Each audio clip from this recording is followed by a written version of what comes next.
Governor Cuomo taking some heat for forcing children in a Long Island school district to wear masks until further notice, the move going against both state and federal health guidance. My next guest writing about this in an op-ed saying Cuomo is using his waning power to block mask sanity for kids. Joining me now, Karol Markowicz, New York Post columnist. Carol, great to see you this morning. Thanks for being here.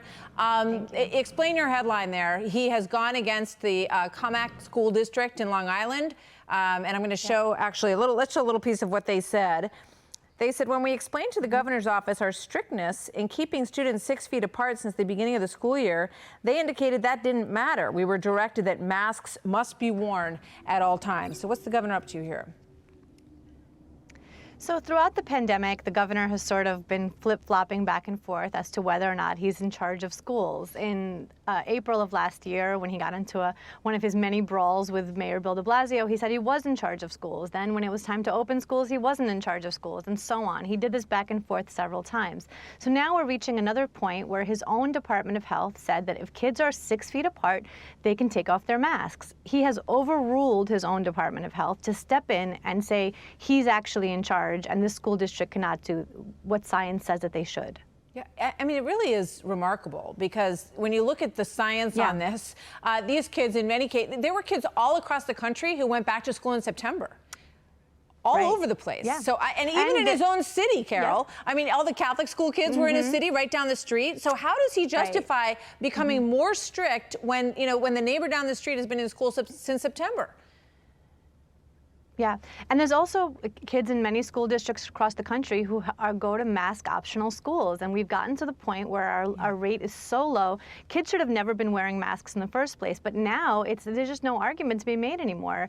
An unvaccinated child has about the same chance as a vaccinated adult of contracting COVID, and probably even less likelihood than that of passing it on.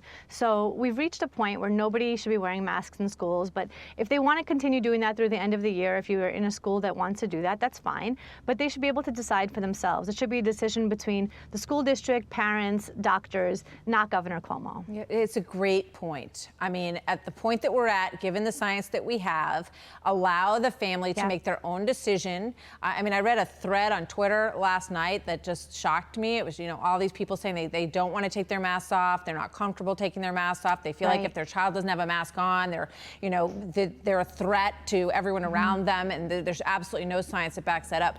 Politically, it's interesting when you look back at the de Blasio story, which you just mentioned.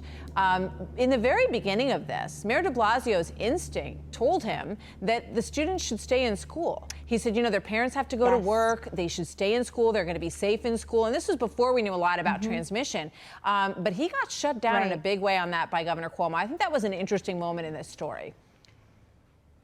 Yeah, I agree. And actually, it's funny, I mentioned in my column, but Bill de Blasio wanted to open schools at so many different points, but he just wasn't strong enough to stand up to the teachers' unions. And Governor Cuomo has sort of, been hands off and let him take the lead on this because he, too, does not want to get into a scuffle with the teachers' unions. So we have these two really weak politicians who won't stand up for kids and won't stand up to teachers' unions, and they continue to behave in a really passive way and not doing the right thing for kids. And I think that's why people are so scared today, because they see their leadership not standing up for them, not saying it's okay for kids to unmask finally. And I think if Governor Cuomo did that, it would go a long way towards the mental health of these people who are so afraid. Yeah, it's a great point. The unions may have lost some of their power as we see students leaving the public school system in droves, but they still are big contributors to Democratic campaigns. So that may be what's talking here. Carol, great piece as always. Good to see you. Thanks for being here today. Thank you so much. You bet. Thank you.